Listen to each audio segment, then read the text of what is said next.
ಮಿನಿಟ್ಗೆ ನನ್ನ ಚಪ್ಪಲಿ ಅಂತ ತೀರ್ಸೋಗ್ಬಿಟ್ಟು ಅಲ್ಲಿ ಇಲ್ಲಿ ಕರ್ಕೊಂಡ್ಬತ್ರ ಇಲ್ಲಿಂದ ಅಲ್ಲಿಗಾರಕ್ಕೆ ಹೋಗ್ತಾರೆ.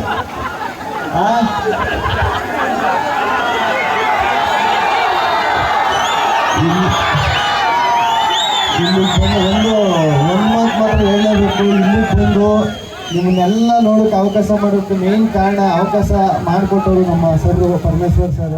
ಅವರು ಫಸ್ಟು ಧನ್ಯವಾದಗಳು ಹೇಳ್ತೀನಿ. ಯಾಕಂದ್ರೆ ಅವರು ನಾನು ಬಿಗ್ ಬಾಸ್ ಗೆದ್ದು ಬಂದಾಗಲೇ ಮನೆಗೆ ಕರೆಸಿ ಸನ್ಮಾನ ಮಾಡಿ ಆಶೀರ್ವಾದ ಮಾಡಿದ್ರು ಸರ್. ಅದು ಯಾವತ್ತೂ ಮರೆಯಲ್ಲ ಸರ್. Thank you. ಆಮೇಲೆ ಇನ್ನೇ ಸಮಾಚಾರ ಏನಪ್ಪ ಡೈಲಾಗ ಹೇಳಿ ನೀವೇ ಫೇಮಸ್ ಮಾಡಿದ್ದೀರ ಡೈಲಾಗ್ಗಳನ್ನ. ಮೀಟ್ರಿದ್ರೆ ಲಡಾಯಿಸ್ಬೇಕು, ಮುಂದೆ ಬಂದರೆ ಉಡಾಯಿಸ್ಬೇಕು, ಜೊತೆ ಇಟ್ಕೊಂಡು ಕಟಾಯಿಸ್ಬಾರ್ದು.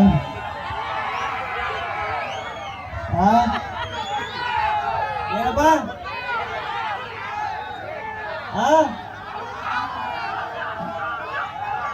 ಏನು ಕೇಳಿಸ್ತಾ ಇಲ್ಲ?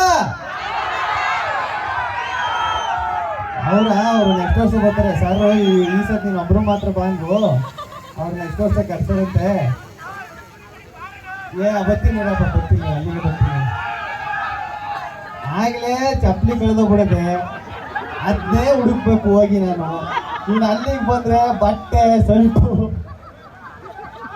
ಎಲ್ಲನೂ ಗೀತ್ ಕಳಿಸ್ಬಿಡ್ತೀನಿ. ಬರ್ತೀನಿ ನೋಡಪ್ಪ, ಆಯ್ತು ಬರ್ತೀನಿ. ಆ ದೇವರು ಎಲ್ರಿಗೂ ಆಯುಷು ಆರೋಗ್ಯ ಕೊಟ್ಟು ಕಾಪಾಡಲಿ, ನನ್ನೂ ಕಾಪಾಡಲಿ, ಎಲ್ಲರನ್ನೂ ಕಾಪಾಡಲಿ, ಎಲ್ರಿಗೂ ಒಳ್ಳೇದಾಗಲಿ. ಧನ್ಯವಾದ.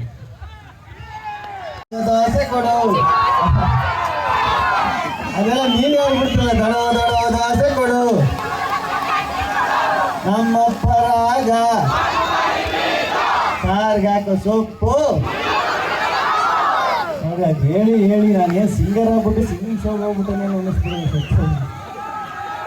ಎಲ್ರಿಗೂ ಒಳ್ಳೇದಾಗಲಿ. ಧನ್ಯವಾದ.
ನಿರ್ಭೀತ, ನಿಷ್ಪಕ್ಷಪಾತ, ವಿಶ್ವಾಸಾರ್ಹ ಸುದ್ದಿಗಳಿಗೆ ಮತ್ತೊಂದು ಹೆಸರಾಗಿರುವಂತ ನ್ಯೂಸ್18 ಕನ್ನಡ ಈಗ ಆಪ್ನಲ್ಲೂ ಲಭ್ಯವಿದೆ.